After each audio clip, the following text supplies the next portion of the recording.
بكت عيني بكت عيني بكت عيني على ذنبي وما لاقيت من كربي، فيا ذلي ويا خجلي إذا ما قال لي ربي أما استحييت تعصيني ولا تخشى من العتب. The butterfly effect is actually something to do with mathematics. It's a part of, believe it or not, chaos theory. And what it tells us is that small causes can have large effects.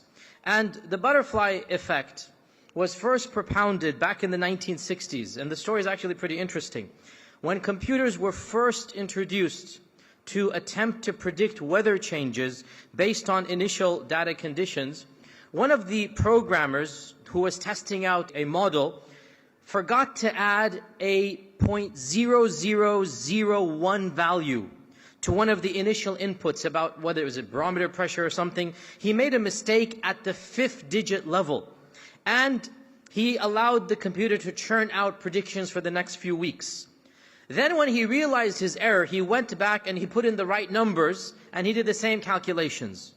And he was shocked to see the difference at a 5th degree decimal was so markedly different that he said this couldn't be possible. There must be something wrong. So he went back and he did both of the experiments, and he realized that no, there is nothing wrong. In fact, if you begin with a change of literally 0.0001, then the impact over the next few weeks will be so different that you're going to come to two totally, radically different scenarios.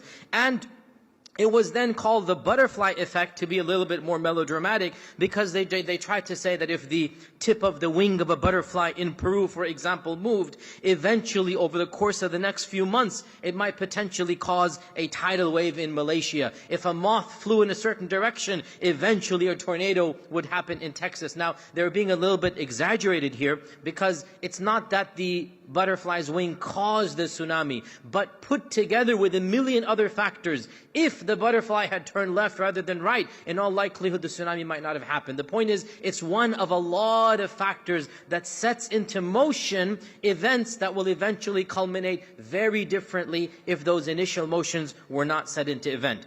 Why am I beginning an Islamic lecture with something of chaos theory and mathematics? Well, because we as Muslims, we actually have no problems affirming this concept as long as we add the caveat that with the permission of Allah, these changes can occur.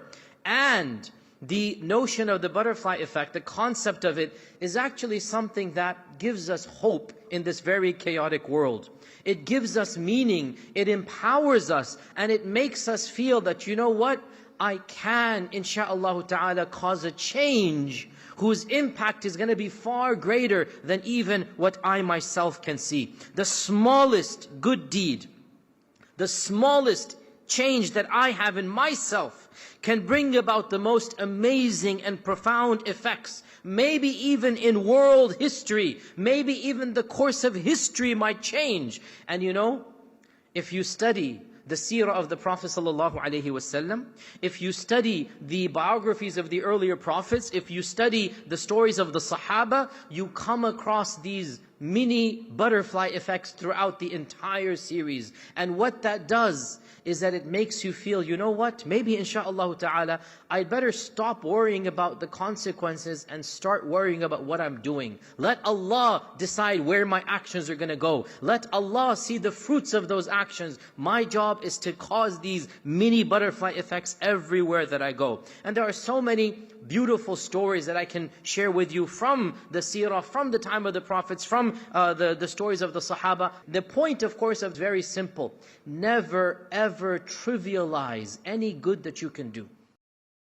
يا من أجبت دعاء نوح فانتصر وحملته في فلكك المشحون يا من أحال النار حول خليله روحا وريحانا